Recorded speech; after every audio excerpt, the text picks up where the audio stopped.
सुप्रभात बच्चों।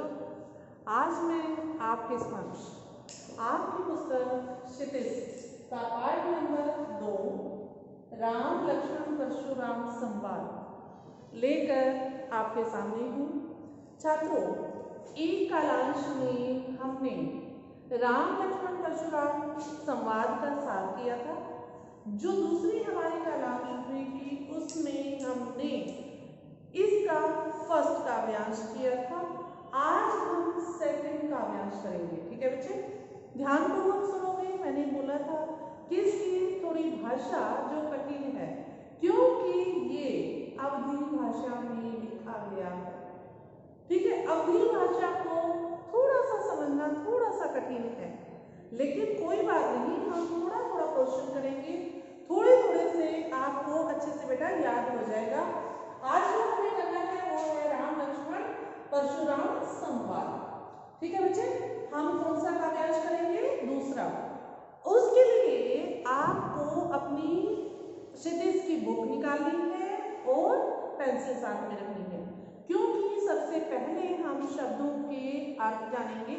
जो कठिन शब्द हैं हम उनको लिखेंगे बेटा, बुक में ही अंडरलाइन करके आपको लिख लेना। ठीक है, उसके बाद हम प्रसंग जानेंगे कि प्रसंग में होता क्या है कि प्रस्तुत पंक्तियां हमारी हिंदी की पाठ्य पुस्तक क्षितिज की कविता 2 से ली गई है। इसके कवि कौन है? गोस्वामी तुलसीदास जी है। इसमें उन्होंने क्या कहा? जो ये काव्यांश है, जैसा कि मैंने आपको पहले भी बताया था, इसमें संवाद शैली का प्रयोग हुआ है। संवाद मीन्स डायलॉग, कि जब परशुराम जी बोलते हैं फिर उनके उत्तर सुनकर, परशुराम जी जब बोलते हैं उनके उत्तर सुनकर लक्ष्मण जी क्या बोलते हैं या राम जी क्या बोलते हैं, तो ये सारा इसमें संवाद शैली का प्रयोग हुआ है। संवाद की तरह से ही आपको ये याद करना है। क्लियर? तो आपको ये बेटा हार्ड नहीं लगेगा, इसीलिए मैं एक एक पद्यांश करवाती हूँ कि ताकि कहीं भी आपको दिक्कत नहीं आनी चाहिए। अगर फिर भी आती है, जैसे मैंने आपको पीडीएफ भेजी है उसमें भी एज इट इज सरला जो इसकी व्याख्या है वो भेजिए, आप वहां से भी कर सकते हो। ठीक है, और सरलार्थ मैं आपको बता रही हूँ और उससे पहले कठिन शब्दों के अर्थ में बताऊंगी। सुनिए, सबसे पहले बुक निकाल लीजिए और बुक निकाल कर आपको क्या करना है? लिखनी है। जैसे सेकंड में क्षति, क्षति मीन्स हानि, लाभु लाभ, नयन नया, भोरे धोखे, दोषु दोष, रोषु क्रोध, सठ दुष्ट, स्वभाव स्वभाव, जड़ मूर्ख, मोही मुझे, विश्व संसार, विदित विख्यात, मही देवन मीन्स ब्राह्मण, बिलोकु देखकर, महीप कुमार राजकुमार, अर्भक बच्चा, दलन नाश। एक बार और सुन लीजिए, जो सेकंड में कठिन शब्द हैं इनके अर्थ क्षति हानि, लाभु लाभ, नयन नया, भोरे धोखे, दोषु दोष, रोसु क्रोध, सठ दुष्ट, स्वभाव स्वभाव, जड़ मूर्ख, मोही मुझे, विषम संसार, विदित विख्यात, मही देवनः ब्राह्मण, बिलोकु देखकर, मही कुमार राजकुमार, अर्भक बच्चा, दलन नाश। अब इसमें गोस्वामी तुलसीदास जी ने क्या कहा है वो आपको सुनना है। देखिए, मैंने कठिन शब्द आपको बताए हैं अभी कि इन कठिन शब्द को अगर आप याद कर लोगे तो अपने आप पता चल जाएगा। देखिए, लखन कहा हसी हमरे जाना, सुनहो देव सब धनुष समाना। इसमें सीता स्वयंवर के समय जो श्री राम जी ने धनुष तोड़ा था, जिस कारण परशुराम जी क्रोध हो गए थे, उस समय का इस पद्यांश में वर्णन है। और ये बालकांड से लिया गया है। ठीक है, तो ध्यान से बच्चे आपको सुना है, लखन कहा हंसी हमरे जाना।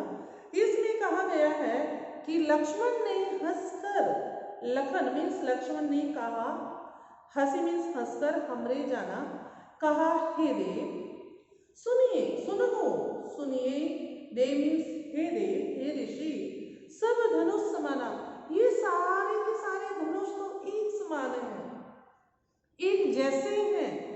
धनुष देखिए, का क्षति, क्षति मीन्स हानि, लाभो क्या लाभ, जनु धनु तारे, कि इसको तोड़ने से आपको क्या लाभ है और क्या हानि है, समझ नहीं आ रहा है। ठीक है, देखिए, पुराने धनुष के तोड़ने से क्या लाभ अथवा क्या हानि हो सकती है। ये पुराना धनुष था जो हमने तोड़ दिया, इसके तोड़ने से मुझे नहीं लगता कि कोई लाभ होगा या कोई हानि होगी। देखा राम नयन के भोरे, तो वो क्या करते हैं, श्री राम जी ने तो इसे नयन मीन्स नया समझकर हाथ में लिया था। तो वो क्या कहता है लक्ष्मण कि श्री राम जी ने तोरे देखा कि हे देव, देखा राम नयन के भोरे, कि ये तो श्री राम जी ने नया समझकर हाथ में लिया था, लेकिन यह उनके छूने मात्र से ही टूट गया। कि श्री राम जी ने तो कुछ और समझा था, लेकिन हुआ इसके विपरीत, उन्होंने इसको नया समझ के उठाया था और उनके छूने मात्र से ही ये धनुष टूट गया। इसमें रघुपति जी का क्या दोष है, इसमें श्री राम जी का कोई दोष नहीं। छुअत टूट रघुपति ही ना दोषु, कि ये तो छूते ही टूट गया, रघुपति ही ना दोषु, इसमें श्री राम जी का कोई दोष नहीं है। मुनि बिनु काज करिए कतरोसु, कि हे मुनि आप तो बिना किसी कारण के ही क्रोध कर रहे हैं। हे मुनि आप तो बिना किसी कारण के ही क्रोध कर रहे हैं। बोले चिते परशु की ओरा, तो यह सुनकर तो क्या बोलते हैं, तो मुझे केवल, तो परशुराम जी क्या कहते हैं, बोले चिते परशु की ओरा, कि तूने मुझे केवल एक मुनि ही समझा है, अर्थात मैं मुनि वेश में तो हूँ, मैंने वस्त्र तो मुनियों के पहने हुए हैं, लेकिन वास्तव में मैं मुनि नहीं हूँ। रे सठ, हे दुष्ट, हे मूर्ख, सुन ही स्वभाव न मेरा, तुम्हें मेरे स्वभाव के बारे में तनिक भी नहीं पता। बाल को बोले बंधुओं नहीं तो ही, इसमें मैं बाल ब्रह्मचारी हूँ और अत्यंत क्रोधी हूँ। संपूर्ण विश्व जानता है कि मैं क्षत्रिय कुल का दुश्मन हूँ। मैंने अपनी भुजाओं के बल से, देखिए, बाल को बोले बंधुओं नहीं तो ही, केवल मुनि जड़ जान ही मोही। हे बालक, तू बड़ा भोला है, तू मुझे सिर्फ क्या समझ रहा है, एक मुनि समझ रहा है, लेकिन केवल मुनि जड़, तुम मुझे मूर्ख एक मुनि समझ रहा है और तुम मेरे बारे में नहीं जानता। जान ही मोही, तुम मेरे बारे में तूने नहीं सुना। बाल ब्रह्मचारी अति को ही, मैं बाल ब्रह्मचारी हूँ, बचपन से ही ब्रह्मचारी हूँ और अत्यंत क्रोधी हूँ, और अति को ही, अति मीन्स बहुत ज्यादा, कोई मीन्स क्रोधी हूँ। विश्व विदित मीन्स सारा संसार जानता है, क्षत्रिय कुल द्रोही, और मैं क्षत्रियों के कुल को नष्ट करने वाला हूँ। भुजबल मीन्स भुजाओं के बल से, भूमि भूप बिनु किन्हीं, मैंने अपनी भुजाओं के बल से इस पृथ्वी को राजाओं से रहित कर दिया है। भुजबल भूमि भूप बिनु किन्हीं, मैंने अपनी भुजाओं के बल से पृथ्वी को राजाओं से छीनकर उसे कई बार ब्राह्मणों को दान में दे दिया है। विपुल बार मही देवनी दीनही, मही देवन का अर्थ क्या होता है, ब्राह्मण, दीनही मीन्स दे दिया है। तो मैंने तो राजाओं से इसको लेकर नष्ट कर दिया जो है, इसको देकर ब्राह्मणों से रहित मैंने इसको कर दिया है। सहस भाऊ भुज छेद निहारा, तो इसमें कहा गया है परसु विलोक महीप कुमारा, अर्थात पृथ्वी के से राजाओं को हराकर उनके राज्य पर अधिकार भी मैंने कर लिया है। यानी तूने मेरे क्रोध के बारे में नहीं सुना, यहाँ तक कि सारा संसार मेरे क्रोध के बारे में जानता है। हे मूर्ख बच्चे, हे मूर्ख बालक, तुम मुझे बार बार गुस्सा क्यों दिला रहा है? मेरा यह कठोर फरसा सहस भाव भुज छेद निहारा, परसु विलोक महीप कुमारा, कि मेरा यह जो कठोर फरसा है ये गर्भ के बालकों तक को मार डालने वाला है। अर्थात इसके डर के कारण गर्भवती महिलाएं जो हैं उनके बच्चे गर्भ में ही मर जाते हैं। कि मेरी तो आवाज इतनी भयंकर है और तुम मेरे सामने बोल रहा है। ये कौन बोल रहा है बच्चों? परशुराम जी लक्ष्मण से कह रहे हैं कि तुम्हें लगता है मेरे क्रोध के बारे में नहीं सुना। मेरे क्रोध, जब मैं क्रोध में होता हूँ, जब मैं ललकारता हूँ, तो जो औरतों के पेट में बच्चे होते हैं उनकी भी डेथ हो जाती है। मैं तो इतना कुंभार हूँ और तुम मेरे सामने बोल रहा है। अब हमने बेटा दूसरा पैराग्राफ कर लिया, अब हम तीसरा पैराग्राफ करेंगे। पहले में आपने सुन लिया था, दूसरे में पहला क्या था, इसमें पहले और दूसरे में क्या था कि सीता स्वयंवर जब हुआ था और धनुष उनके सामने रख दिया था कि जो धनुष को तोड़ेगा उसी से सीता का स्वयंवर होगा।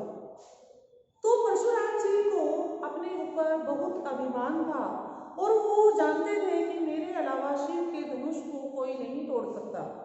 लेकिन जब राम ने उस धनुष को छुआ और उनके छूने मात्र से ही वो धनुष टूट गया, क्योंकि वो धनुष बहुत पुराना था। और इसमें क्या कहा है, और जब श्री राम ने धनुष को तोड़ दिया और परशुराम जी को पता चला तो उन्होंने गुस्से में आकर क्या कहा, तो उनके गुस्से को शांत करने के लिए लक्ष्मण जी ने उनको संवाद शैली में ही क्या कहा कि इसमें मेरे भाई का कोई दोष नहीं है, ये तो इतना पुराना धनुष था कि उनके छूने मात्र से ही वो टूट गया। ठीक है, और वो क्या कहते हैं कि बचपन में हमने इतने धनुष को तोड़ा, जब तो आपने हमें कुछ नहीं बोला, इस धनुष के छूते ही आपको इतना गुस्सा क्यों आ गया? इसके छूने से क्या आपको कोई लाभ होता है या हानि होती है कि ये धनुष टूट गया, आपको कोई हानि हो गई? ठीक है छात्रों, इस दो जो पद्यांश पढ़े हैं आपने, इन दो पद्यांश में इतना ही था। ठीक है, अगली कलांश में हम तीसरे का वर्णन करेंगे।